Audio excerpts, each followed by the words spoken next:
Dear student, आज ये modern physics का पार्ट 2 वीडियो है।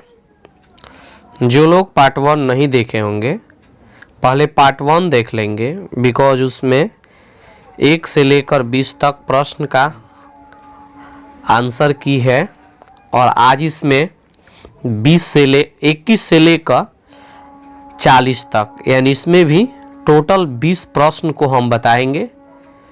और पहले आप लोग को मौका दिया जाएगा सभी प्रश्नों का आंसर कमेंट करने के लिए। फिर अगर आप लोग नहीं बता पाएंगे तो उसका आंसर हम देंगे। तो 21 नंबर क्वेश्चन आपके सामने स्क्रीन पे है। क्वेश्चन ये है कि अर्धचालक में विद्युत चालकता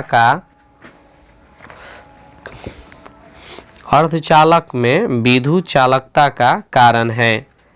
ऑप्शन 4 दिए गए हैं। ऑप्शन ए है केवल इलेक्ट्रॉन, बी है केवल छिद्र, सी है दोनों और डी है नॉन। तो आप लोग पहले इस क्वेश्चन का आंसर बताएंगे कि कौन सा करेक्ट होगा, ठीक ना। और जो लोग इस क्वेश्चन का आंसर सी कमेंट किए हैं, अर्थात दोनों इलेक्ट्रॉन और छिद्र कहीं होल्स भी लिखता है, ठीक ना, कहीं रिक्तियाँ भी लिखता है, तो सबका मतलब एक ही होता है। तो अर्धचालक में ना विद्युत चालकता का कारण दोनों है, यानी इलेक्ट्रॉन और छिद्र दोनों के कारण अर्धचालक में धारा का प्रवाह होता है। दूसरा क्वेश्चन आपके सामने स्क्रीन पे है, यानी 22 नंबर क्वेश्चन है। ताप बढ़ने पर अर्धचालक का प्रतिरोध बढ़ता है, घटता है, न तो बढ़ता है और ना ही घटता है। तो पहले आप लोग इस क्वेश्चन का आंसर बताएंगे कि कौन सा ऑप्शन सही होगा, फिर हम आगे इसका आंसर बता रहे हैं। तो विद्यार्थी इसमें ना ऑप्शन बी सही होगा, यानी घटता है। ऑप्शन बी करेक्ट आंसर होगा। 23 नंबर क्वेश्चन को देखिए। 23 नंबर प्रश्न है कि एन टाइप के अर्धचालक में बहुसंख्यक धारावाहक है। भी यही क्वेश्चन है। एन टाइप के अर्धचालक में बहुसंख्यक धारावाहक है। इसका ऑप्शन यहाँ दिया गया है। ऑप्शन ए है प्रोटॉन, बी है होल्स, सी है अल्फा कण और डी है इलेक्ट्रॉन। यानी एन टाइप अर्धचालक में किसके कारण धारा का प्रवाह होता है, तो आंसर आप बताएंगे कौन सा आंसर इसमें सही होगा।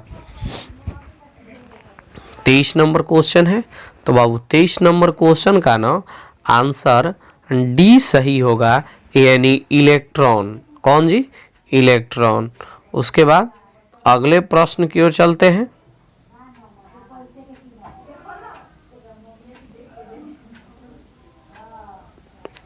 अगले प्रश्न की ओर चलते हैं। 24 नंबर 24 नंबर प्रश्न है बहादुर कि पी टाइप अर्धचालक में बहुसंख्यक धारावाहक है। पी टाइप में कौन है? इलेक्ट्रॉन है कि होल्स है कि फोटोन है कि प्रोटॉन है? कौन है जी धारावाहक? बताइए तो कौन सा ऑप्शन इसमें सही होगा। और इस 24 नंबर क्वेश्चन का ना ऑप्शन बी सही होगा, ठीक ना। फिर 25 नंबर क्वेश्चन पे चलते हैं हम लोग। 25 नंबर क्वेश्चन कह रहा है कि एन टाइप का जर्मेनियम प्राप्त करने के लिए जर्मेनियम में मिलाया गया अपद्रव होना चाहिए।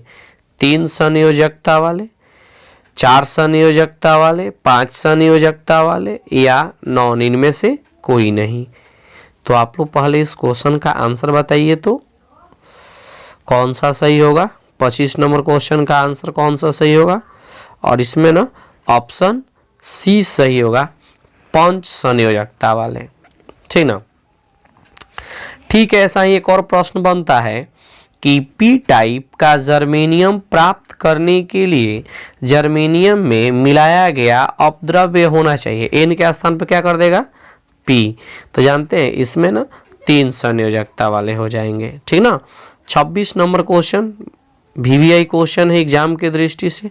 और देखिए इसमें जितने भी क्वेश्चन है ना, दोनों वीडियो को अगर आप सही से देख लेते हैं, एक पार्ट्स और इसका बनाएंगे, यानी तीसरा पार्ट्स बनाएंगे, वो भी बहुत जल्द आ जाएगा।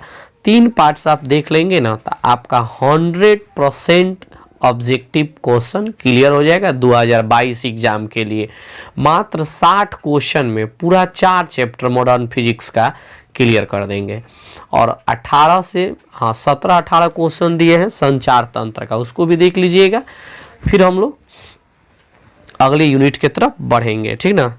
तो 60 क्वेश्चन में पूरा मॉडर्न फिजिक्स क्लियर कर दिया जाएगा और पूरे फिजिक्स से लगभग 200 से 220 के आसपास क्वेश्चन देंगे और आप पूरा देख लेंगे ना वीडियो, तो आपका 100% एग्जाम क्लियर और बिल्कुल आसानी से हो जाएगा। अगले प्रश्न की ओर बढ़ते हैं बाबू।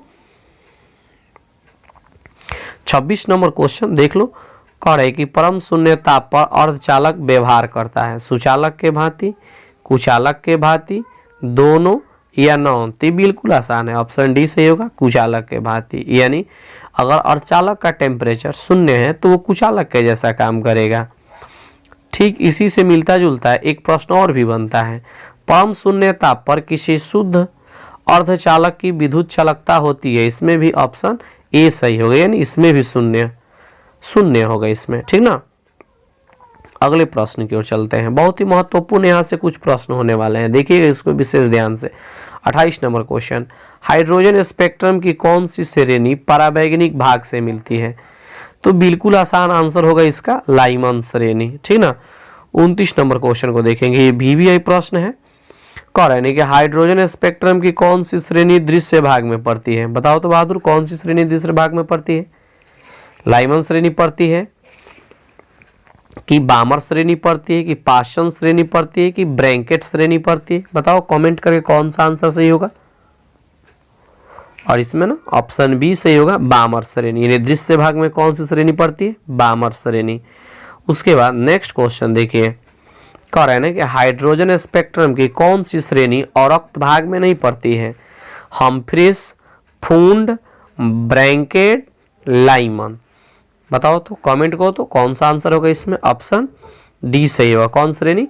लाइमन श्रेणी, ठीक है ना। लाइमन श्रेणी अवरक्त भाग में नहीं पड़ती है।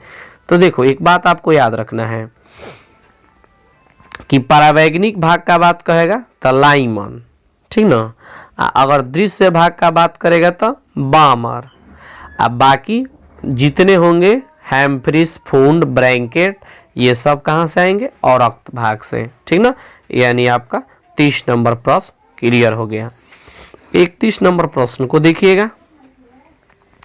31 नंबर प्रश्न है कि रिबर्ड नियतांक का मान होता है। देख लो इसमें सबका मान लगभग एक ही जैसा है, थोड़ा सा चेंजिंग है, ठीक ना। इसमें मीटर इनवर्स दे दिया गया है और -7 है पावर में, इसमें पावर में +7 है, मीटर इनवर्स है। इसमें ना केवल सी को देखिए, इसमें सी वाला में सी में केवल 10 के पावर +7 मीटर में दिया गया है। यही पे थोड़ा सा मिस्टेक होगा, कंफ्यूजन वाला बात है।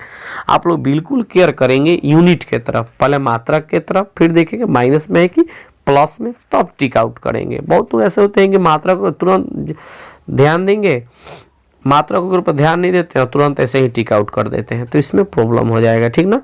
तो इस 31 नंबर क्वेश्चन का ना आंसर जो है बी सही होगा। देख लो लगभग सब ऑप्शन सेम दिख रहा है, लेकिन केवल कहीं माइनस कहीं प्लस की बात हो रही है, ठीक ना। तो ये प्लस वाला आंसर जो होता है करेक्ट होता है, ठीक ना।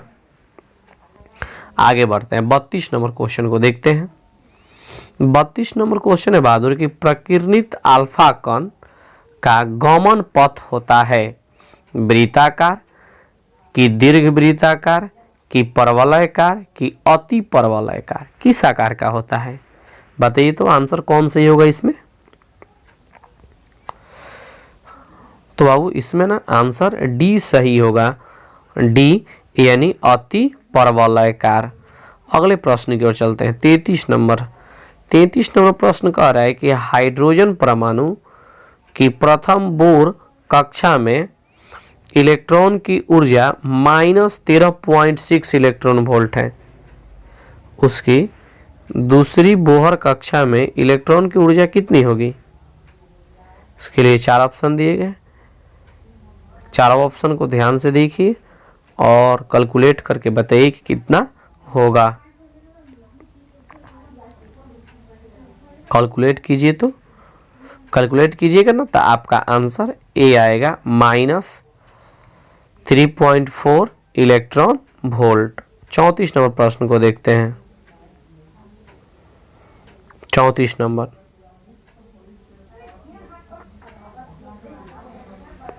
प्रश्न देखिए, जेड परमाणु क्रमांक वाले परमाणु की किसी दी गई कक्षा में इलेक्ट्रॉन की ऊर्जा अनुक्रमानुपाती होता है। किसके अनुक्रमानुपाती होगा? ऑप्शन ए में है जेड के, बी में है जेड स्क्वायर के, सी में है जेड के पावर -1, उसके बाद डी में है जेड के पावर -2 के। बताओ तो बहू कौन सा ऑप्शन सही होगा? इसमें ना ऑप्शन बी सही होगा, जेड स्क्वायर, ठीक ना, जेड स्क्वायर के।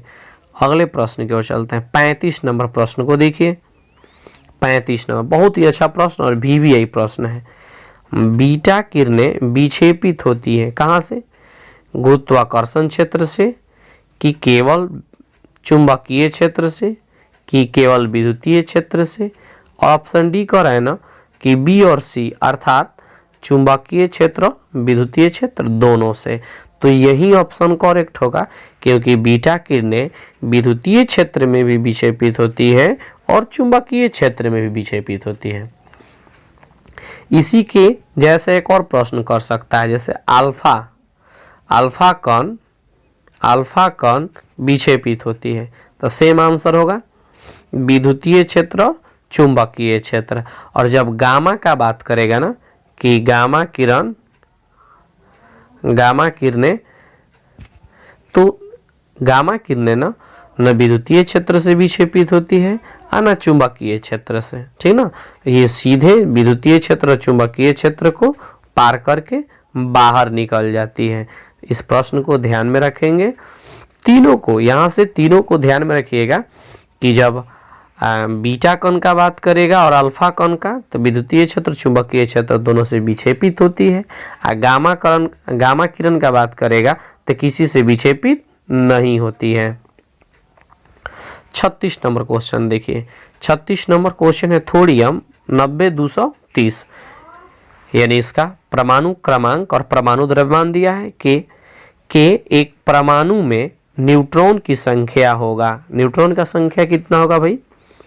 90 होगा, कि 140 होगा, कि 230 होगा, कि 320 होगा, ठीक ना। तो जाहिर सी बात है, आप इस 230 में से 90 को माइनस कर दीजिएगा तो ये आएगा 140, यानी 140। तो इसमें ऑप्शन जो है बी सही होगा, ठीक ना। आगे बढ़ते हैं। हाफ लाइफ पे आधारित क्वेश्चन है ये। देखिए, कह रहे कि जितने समय में किसी रेडियो एक्टिव पदार्थ की राशियां अपने प्रारंभिक परिमाण की आधी हो जाती है, उसे कहते हैं, क्या कहते हैं भाई?